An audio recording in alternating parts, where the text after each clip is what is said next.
आकाश जी, परिक्रमा जो है किस उम्र में करनी चाहिए, ये बहुत सारे लोगों का सवाल भी होता है।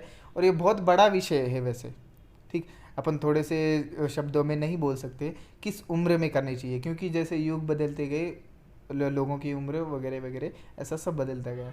लेकिन उसमें भी अभी जो फिलहाल 2022 जो चल रहा है, उसमें बहुत सारे बच्चे 10 साल के अंदर अंदर के बहुत सारे लोग अपने साथ लेके आए। क्या वो सही है? उस उम्र में करनी चाहिए या फिर बुढ़ापे में करनी चाहिए या फिर जवानी में करनी चाहिए? किस उम्र में सही होगा करना, इस बारे में आप कुछ बताइए। आपने प्रश्न पूछा कि परिक्रमा किस उम्र में करना चाहिए, मतलब सही उम्र क्या है। और दूसरा प्रश्न था आपका कि जैसे कि मैंने भी इस परिक्रमा में देखा काफ़ी बच्चे, छोटे छोटे बच्चे, 5 साल, 7 साल, 10 साल का बच्चा है, परिक्रमा में है, तो क्या वो सही है? तो पहली चीज़ तो हम इस चीज़ को समझें कि परिक्रमा या यात्रा धर्म में बनी अनुभवों के लिए है। क्या बाल्यावस्था के आपके अनुभव आपको याद है क्या? नहीं, इतने नहीं। बहुत कम याद रह पाते हैं। इनफैक्ट 5-7 साल तक की उम्र तक के जो अनुभव होते हैं वो बहुत बुरे अनुभव होते हैं। इसलिए बच्चा बच्चा छोड़िए, हमारे इंसान की फितरत ही होती है कि वो बुरी चीज़ों को याद करना पसंद ही नहीं करता है। बच्चा डोमिनेट रहता है, उस समय उसे दबाया जाता है, तो उसे ऐसा लगता है कि मैं फ्री नहीं हूँ। हर बच्चा बड़ा होना चाहता है। तो भाई इस उम्र में बच्चे को आप इस धार्मिक यात्रा पर ले जा रहे तो वो कुछ समझेगा नहीं, कुछ समझ नहीं पाएगा। दूसरा, बच्चों की जो शारीरिक संरचना होती है इतना एग्जर्शन झेलने के लिए नहीं होती है, ना ही इतनी जल्दी जल्दी एटमॉस्फेरिक चेंज को झेल पाते हैं। हम जनरली देखते हैं बच्चे, सबसे ज़्यादा बीमारियां बच्चों में ही होती है मौसम चेंज करने के टाइम पे, चेंज होता है तब, क्योंकि इम्यूनिटी उनकी कमज़ोर होती है। अब परिक्रमा में तो आप भी देखते हैं, हम भी देखते हैं, मॉर्निंग अलग टेम्परेचर, नून अलग टेम्परेचर, इवनिंग में अलग टेम्परेचर और नाइट में अलग टेम्परेचर है। कहीं बहुत मच्छर है तो कहीं बहुत अच्छा है, कहीं खुले में सोना है तो कहीं, भाई वो तो जैसी व्यवस्था है उस हिसाब से अपने को एडजस्ट होना पड़ता है। उस समय अगर बच्चा है आपके साथ में तो वो बहुत मुश्किल हो जाता है, उस बच्चे के लिए और आपके लिए भी। दूसरा, जो उस बच्चे को साथ में लेके चल रहा है उस बच्चे की ही जिम्मेदारी इतनी बड़ी है कि वो ईश्वर की जिम्मेदारी कैसे ले सकता है। तो सारा जो लोग टाइम। भी ले बच्चों को लेके चल रहे हैं, जनरली मैंने देखा है ये लोग, ग्रामीण लोग ज़्यादातर लेके आ रहे हैं, उनके साथ ये रहता है कि घर संभालने वाला कोई नहीं रहता है उनको, उनके साथ ये इशू इस कारण लेके आ पा रहे हैं। बट इसमें कहीं धार्मिक चीज़ें नहीं जुड़ी हुई है कहीं भी एक्चुअल में। और इस उम्र के बच्चों में अंधविश्वास जल्दी पैदा हो जाता है, क्योंकि बच्चा डर जाएगा। भाई रात में सोए हैं हम, मैया जी के किनारे होते हैं, जीव जंतु जानवर पशु पक्षी पक्षियाँ रात में विभिन्न प्रकार की चीज़ें बोलती हैं, उनके साउंड्स अलग अलग होते हैं। अब जो हमने नहीं सुना होता है तो हम एक समझदार मनुष्य तो उसको भूत मान लेता है, या अपनी अपनी उदाहरणाओं में जो बोलना है वो बोल दिया होता है। तो बच्चे के साथ और ये रहती है कि तो बहुत जल्दी मान चुका होता है। तो मेरे हिसाब से कहीं भी ये उचित नहीं है कि आप बहुत छोटे बच्चों को यात्रा में लेके जाएं। अब परिक्रमा की सही उम्र की बात करें तो अगर मुझे मौका मिले तो मैं एक्चुअल में, जब बच्चा समझदार होने की पहली सीढ़ी होती, समझदार होने की पहली सीढ़ी मतलब जब 14 से 15 साल की उम्र में कदम रखता है एक लड़का, तब उसे उस परिक्रमा में अगर हिस्सा बनने का मौका मिल जाए, उस सही गुरु के मार्गदर्शन में मिल जाए, तो उसका जीवन ही बदल सकता है। वरना इतनी बड़ी यात्रा और चुनौतीपूर्ण यात्रा वही पूर्ण कर सकता है प्रशांत जी, या तो जो एक्सट्रीम बॉटम हो, या जो एक्सट्रीम टॉप पे हो, या जो अंधविश्वास पे हो। अंधविश्वास भी विश्वास है। अंधविश्वास में आपने देखा होगा आदमी ज़बान काट लेता है, मुंह में कपूर जला लेता है, तो ये शक्ति उत्पन्न हो जाती है। भाई ये सारी शक्तियाँ अपने शरीर के अंदर ही है, टोटल जितनी शक्तियाँ हैं जो ईश्वरीय शक्तियों के नाम होते हैं वो हमारे अंदर ही तो उत्पन्न हो जाती है। वो शक्तियाँ ही करवा सकती है, अन्यथा कोई उम्र बैरियर नहीं है। आपने भी देखा है, हमने भी देखा है, 8 साल के बच्चे से लेकर तो 120 साल के संत तक चलते हैं, बिल्कुल चलते हैं। आप अपनी शारीरिक अवस्था के अनुसार आपको चलना चाहिए। सिर्फ धर्म में लिखा है और सब लोग कर रहे हैं इसलिए परिक्रमा पे जाऊँ, नहीं, ऐसा नहीं होना चाहिए। क्योंकि परिक्रमा करने से आपको इमीडिएट कुछ भी नहीं मिल जाना है। और अगर दूसरों के हिसाब से या दूसरा करके आया था और इसलिए आप परिक्रमा करने जा रहे हैं, या किसी ने मन्नत ली थी, मान्यता ली थी, उसकी पूरी होगी इसलिए आप परिक्रमा करने जा रहे हैं, तो आप फिर निराशा हाथ लगेगी आपको, क्योंकि आप पर्टिकुलर एक चीज़ लेके चल रहे हैं। आप आपकी धारणा पे चलने लगेंगे, ईश्वर की प्रेरणा पे नहीं चल पाएंगे। और ये यात्रा तो मैया की प्रेरणा पे ही हो सकती है। आप लोगों की धारणा के अनुसार अपनी यात्रा को डिज़ाइन करेंगे कि मैं इस उम्र में ही कर सकता हूँ, मैं निवृत्ति 55-60 साल के बाद ही ले सकता हूँ, ये नहीं होता है। वैसे भी हमारे समाज में तो खैर ये लिखा ही गया है, हमारे धर्म में लिखा गया है कि 55 साल 60 साल के बाद तो यूँ भी वानप्रस्थ आश्रम जो लिखा गया है वो इसीलिए लिखा गया है क्योंकि आपकी जो एज हो चुकी रहती है, आपके पास अनुभव बहुत अच्छे होते हैं। अब उन्हीं अनुभवों को अपने घर में ही देते रहते हैं, आप बार बार अपने घर में ही देते रहते, तो आपके घर वाले उन अनुभवों से चिढ़ जाते हैं, आप कहीं ना कहीं अकेलापन महसूस करने लगते हैं। ये हमारे ऋषि मुनि जानते थे, इसीलिए उन्होंने बोला है कि हर मनुष्य के लिए वानप्रस्थ आश्रम बन जाता है कि आफ्टर जब आप एक एज सर्टन एज क्रॉस कर चुके होते हो तो फिर आप जंगल या आश्रम में जाके रहते हैं। वहाँ आपको सुनने वाले रोज़ नित्य नए लोग रहते हैं। जब वो आपके अनुभव सुनते हैं तो उनके जीवन में फ़ायदा भी मिलता है, इम्प्लीमेंट भी करते हैं, और उससे आपके मस्तिष्क को, मानव शरीर को भी, मन को भी संतुष्टि मिलती है। अन्यथा आप कई घरों में आपने देखा होगा कि बुज़ुर्गों और बच्चों की बिल्कुल नहीं बन पाती। बिल्कुल नहीं बनने के पीछे रीज़न ही यही है कि जो आश्रम बने हुए थे उस पर चल ही नहीं रहे। आज बुज़ुर्ग ज़्यादा दुखी, उससे ज़्यादा जवान दुखी। दोनों का दुख कम नहीं हो रहा, दोनों का दुख बढ़ता जा रहा है। उसका रीज़न है क्योंकि बुज़ुर्ग जवानी छोड़ना नहीं चाह रहा है और जवान पहले से ही बुज़ुर्ग होकर बैठ गया है। आज हम लोगों की जनरेशन में आप देख रहे हैं यही चीज़ हो रही है।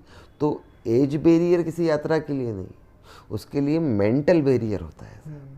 एक तो वो अवस्था जब आप उन सारे अनुभवों को आप ग्रहण कर पाए, जब आपका दिमाग विचार शून्य हो।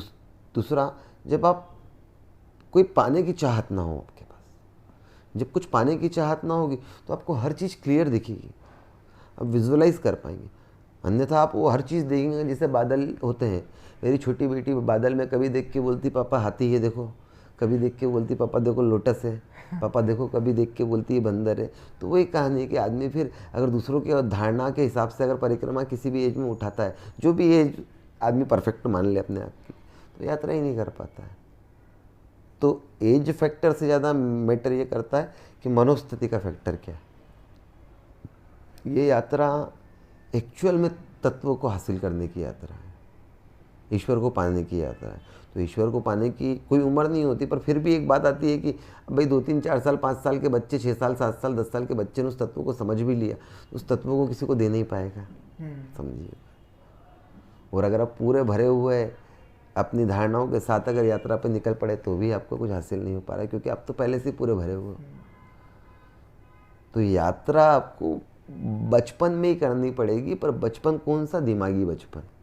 आपको दिमाग से, दिल से, मन से बच्चा होना पड़ेगा। और आप जो कि हो जाते हो एक समय के बाद इस यात्रा। बस ये है कि आप दूसरों की धारणा पे ना चलें। तो उम्र वही उम्र सही है जब आप अपने मन को शून्य कर चुके हो, या फिर अगर इसको सिलेबस का हिस्सा बना दिया है तो 14 साल से लेकर तो 21 साल के बच्चों के लिए तो मैंडेट हो जाना चाहिए, क्योंकि बहुत मॉरल्स डेवलप हो जाते हैं। आत्म विश्लेषण करने की ताकत आ जाती है आदमी में। जब एक इतना बड़ा लक्ष्य पूरा करता तो वो ज़िंदगी के सारे लक्ष्य पूरे कर सकता, उसको ये प्रेरणा मिल जाती। वो देख लिया होता है कि इस यात्रा में दर्द भी होती है, थकावट भी होती है, बहुत ज़्यादा कठिनाइयाँ भी आती है, फिर भी जब एक एक दिन करके आगे बढ़ता गया और अंत में जब उस यात्रा को पूर्ण करता है तो समझ जाता है कि ज़िंदगी भी ऐसी है। कभी तो दुखाएगी, कभी तकलीफ आएगी, कभी अच्छा दिन आएगा, कभी बुरा दिन आएगा, कभी मर्जी का मिलेगा, कभी मर्जी का नहीं मिलेगा। ऐसे करते करते बट यही ज़रूरी है कि चलते रहना ज़रूरी है। आपने देखा कई लोग पाँव का दर्द बनने लगता है, मेरे पाँव का दर्द हो रहा है, और उस दर्द को लेकर वहीं बैठ जाते हैं, आगे ही नहीं बढ़ पाते, उनको यात्रा छोड़ना पड़ जाती है। पर कई लोग होते हैं जिनको यात्रा दर्द हो रहा है, ठीक है थोड़ा सा मसाज, थोड़ी सी क्रीम लगाया और थोड़ा और चलने की कोशिश करी, थोड़ा और चल करते करते वो पार कर लेते हैं। इनिशियली दर्द सबको होता है पर उस दर्द को पार करना पड़ता है। तो अगर ये हमारा युवा, हमारे स्टूडेंट ये सब चीज़ें समझ जाएगा तो हम बहुत ऊपर निकल जाएंगे। आज की जनरेशन यूँ भी बहुत ब्रिलियंट आ रही है, आप देखिए रहे, हम देखिए रहे कि जो जनरेशन है वो इतनी ज़्यादा ब्रिलियंट पैदा हो रही है कि इसका कोई जवाब नहीं हो सकता। और इस ब्रिलियंसी के साथ अगर नैतिकता भी शुरू से आ जाए ज़िंदगी में, नैतिक मूल्य भी शुरू से आ जाए, जो कि इस यात्रा के साथ अपने आप पैदा हो जाते हैं इंसान में, अपने आप चाहें या ना चाहें। माई की वो देन होती है जो धीरे धीरे धीरे अगर आप उनके बोली हुई चीज़ों को फॉलो करने लगेंगे, जो हमारे धर्मों में बोला है कि सिर्फ यात्रा चालू करते थे हमें इन चीज़ों का ध्यान रखना है, वो जो चीज़ों का सिर्फ उतना ध्यान रख ले तो सब कुछ डेवलप हो जाएगा आपके अंदर, वो सारी शक्तियाँ डेवलप हो जाएगी जो एक तत्व, ईश्वरीय तत्व में होती है। तो अगर ये 14 से 21 साल के बच्चों को, 22 साल के बच्चों को अगर ये यात्रा पूर्ण कर लेता तो उसके लिए वो यात्रा बहुत बड़ी है, जीवन बहुत बड़ा है, उसके लिए जीवन बड़ा आसान हो जाएगा। तो मेरे हिसाब से तो यात्रा करने की सही उम्र, सबसे सही उम्र यही है कि आप 12-14 साल, जब 14 साल का बच्चा हो जाता है, समझदार हो जाता है, जब उसको नई चीज़ों को ऑप्ट करने की ताकत होती है, तो उस समय दे दिया जाए तो वो बहुत कुछ अचीव कर लेगा। वरना 55 के बाद तो मैं हर उस कपल से बोलूँगा, हर उस बुज़ुर्ग माता पिता से बोलूँगा, हर उस व्यक्ति से बोलूँगा कि अगर आप हिंदू धर्म को बिलोंग करते तो इस चीज़ को समझिए। जब आप वानप्रस्थ में जाते हैं तो आपका इज्जत और सम्मान और मान बढ़ने ही लगता है, जो कि आपको लगता है कहीं ना कहीं घर में आपका कम हो रहा है, क्योंकि आप बचपन से साथ में रह रहे हो उनके, वो आपको सारा ज्ञान दे चुके रहते पूरे बचपन से, फिर वही ज्ञान, तो बार बार जब एक ही ज्ञान दिया जाता है तो उस ज्ञान की भी वैल्यू खत्म हो चुकी है। बट वही ज्ञान जब आप किसी आश्रमों में या अन्य जगहों पर जाके देते हैं और लेते हैं तो आपको बड़ा अनुभव होता है। तो आखिरी समय तो रहते, और फिर धर्मों में भी बोला गया है और ये चीज़ तो साबित भी हो गई है कि भाई उठते से अगर हमारे साथ में अच्छा नहीं हो तो दिन खराब होता है ना, ऐसे ही अगर मरते समय अगर ईश्वर का नाम ले लिया तो शायद कुछ अच्छा ही होगा, ये तो तय बात है ना। तो अगर आप गृहस्थ आश्रम में पड़े रहे तो चाह कर भी गारंटी नहीं कि याद आए या ना आए आपके ईश्वर आखिरी में। हो सकता है आप, मैं काम कर रहा हूँ पानी पीने के लिए और उसी समय अटैक आ जाए और मैं गिर जाऊँ, तो मेरे मन में पानी के अलावा कोई धारणा ही नहीं रहेगी, मेरे को कुछ पता ही नहीं है, ना मेरे आसपास वो एटमॉस्फेयर है कि मेरे को राम याद आएंगे। बट वहीं अगर वो इस आश्रम में हो तो मेरे को आखिरी शब्द में समय में ईश्वर ही याद आना। ईश्वर याद आना मतलब शांति के तत्व याद आना। मुझे ये याद नहीं रहेगा कि मेरी विल किसके नाम करनी है, अरे मेरी प्रॉपर्टी वो, अरे ये, इन सब चीज़ों से मुक्ति की ज़रूरत तो रहती है इंसान, क्योंकि ज़िंदगी भर इसी से चला है। तो ये जो एज है 55 के बाद तो मुक्ति की एज, तो उसके लिए तो मैं सभी से निवेदन करूँगा कि संपूर्ण परिक्रमा जो 3 साल 3 महीने 3 दिन की होती है वो करना चाहिए और सेवा करना चाहिए। जो आश्रम आपको लग रहे हैं कि जहाँ आपकी सेवा की आवश्यकता है वहाँ जाके सेवा करिए। भाई ये यात्रा इतनी बड़ी इसीलिए डिज़ाइन की गई थी। आजकल हम लोग और आप लोग तो हमारे हिसाब से डिज़ाइन कर ली हमने परिक्रमा को कि हम 3 महीने में करेंगे, हम 4 दिन में करेंगे, कोई प्रोग्राम ने 75 दिन में कर ली है, कोई 6 महीने में। पर एक्चुअली 3 साल 3 महीने और 3 दिन की बनी इसलिए कि आप जहाँ खा रहे हैं वहाँ सेवा तो दे पाएँ। चलिए आजकल आश्रम रेडीमेड है पर आप सेवा तो कर ही सकते हैं ना। तो अगर आप सब परिवार सेवा के भाव से अगर निकलते हैं तो आप सेवा भी कर रहे हैं, साथ ही साथ आपको नित्य प्रतिदिन नए लोग मिल रहे हैं, नया ज्ञान भी मिल रहा है, आपकी आवश्यकताएं सीमित होती जा रही, तो आपका परलोक सुधार रहे हैं। परलोक मतलब after life, after death life होती है, तो साइंस भी प्रूव कर चुका है। इसके लिए अब ये तो कोई डिस्कशन रहा नहीं कि मरने के बाद ज़िंदगी नहीं मिलेगी कि नहीं मिलेगी, बिल्कुल मिलेगी, तय बात है। जो इस यहाँ के प्रारब्ध वो आगे ही लेके जाना है हमको। जो अंत समय के जो प्रारब्ध है अगर वो सुधारने लगते तो बेनिफिट मिल जाता है। तो जो 2 उम्र है 14 से 21-22 और 55 के बाद, ये तो मैंडेट हो जाना चाहिए मेरे हिसाब से। बाकी आप जिस उम्र में करना चाहे परिक्रमा कर सकते हैं।